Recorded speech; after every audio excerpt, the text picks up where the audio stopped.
Hello everyone, welcome back to Ready for Cambridge. In this lesson, you'll get better at writing a story for the Cambridge B1 exam.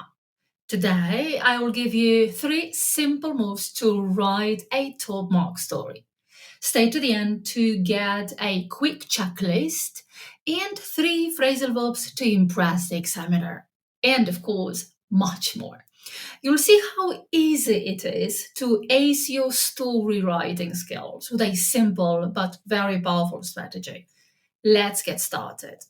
The exam tasks are on the screen if you are taking the digital exam, or on the paper itself if you are taking the paper-based exam.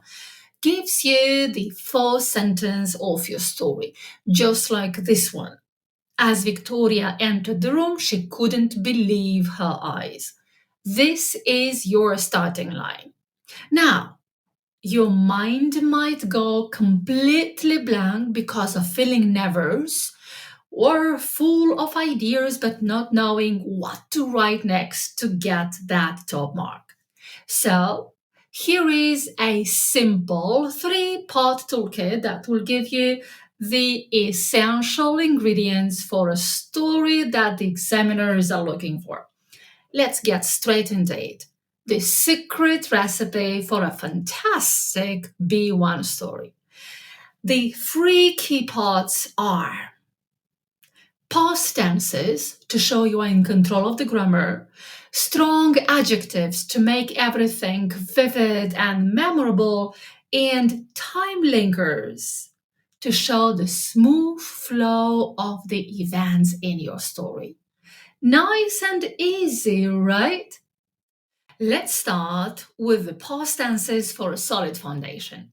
I know you're good at using past simple and past continuous, so you'll get the time right. And here is a very important rule.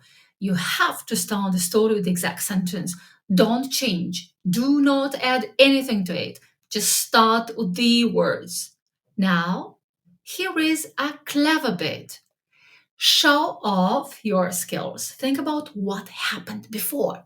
And the perfect tool for this is the past perfect.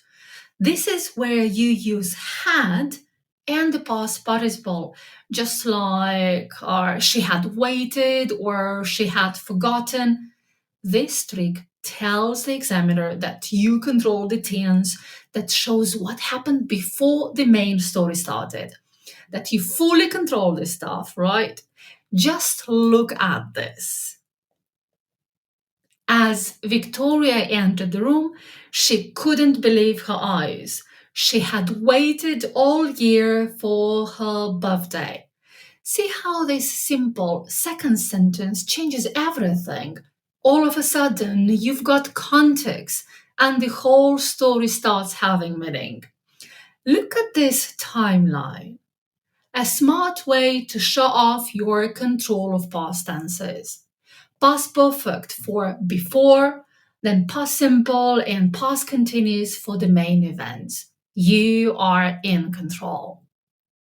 Now, with our solid foundation, which refers to the use of past perfect simple and past simple or past continuous, let's move on to the fun part, making your story interesting. Here is how you can do it.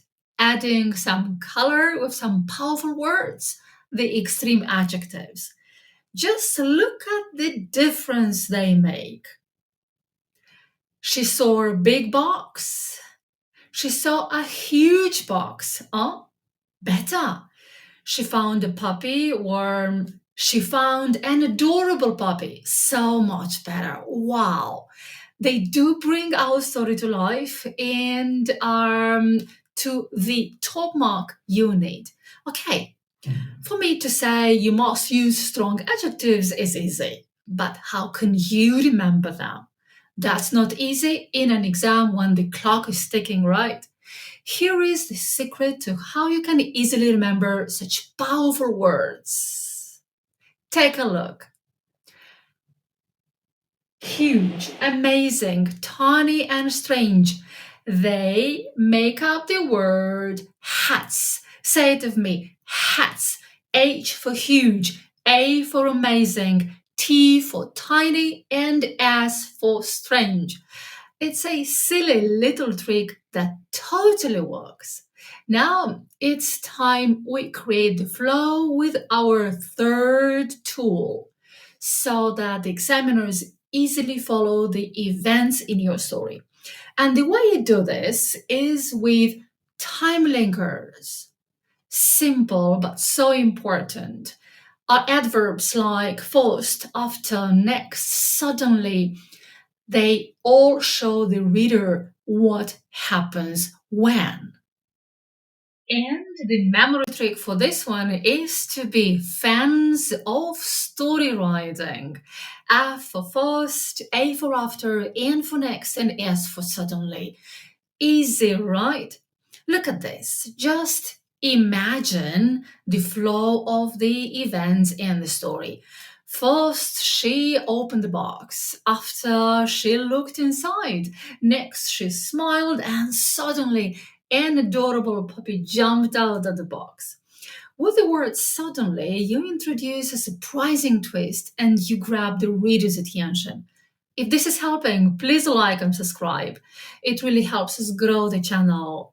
And save the video for your exam practice. Now, you're almost done. Before you put the pen down or stop typing on the exam day, one last super important step, a quick final check with a winning checklist to make sure your story has got everything for a great score. Just ask yourself these quick questions. Have you started with the given sentence? Yes. Have you used past perfect for an early event, then continued with the actions in past simple and past continuous? Oh, yes, check. Have you used strong adjectives? Remember hats? You do, you bet. Or have you used time linkers? Remember fans? And last but not least, have you got a clear beginning, middle, and end? If you can say yes to all this, your story is ready and you are in perfect shape. Now, do you want my last tip? Kind of a secret ingredient to impress the examiner. Add 2 or 3 phrasal verbs like set off, cheer up, pick up. It is a small detail, but it has big impact on your mark. Trust me, the examiner will notice. And that's all, your whole kit for the B1 story. Show the examiners how much English you know, like past perfect and the rest of the past tenses. Extreme adjectives, remember the hats. Time lingers, remember the fans. And some phrasal verbs here and there. You've got this. Now it's your turn. Write your second sentence for Victoria's story. I want to see that past perfect. And I'll give you quick feedback to the first ones. If this video has helped you, please give it a like and subscribe. And remember, if you need more information, check out my article. Take a look. How to successfully write a story in B1 preliminary exam. I will leave the link in the description. Thank you so much for watching. See you in the next lesson. Bye!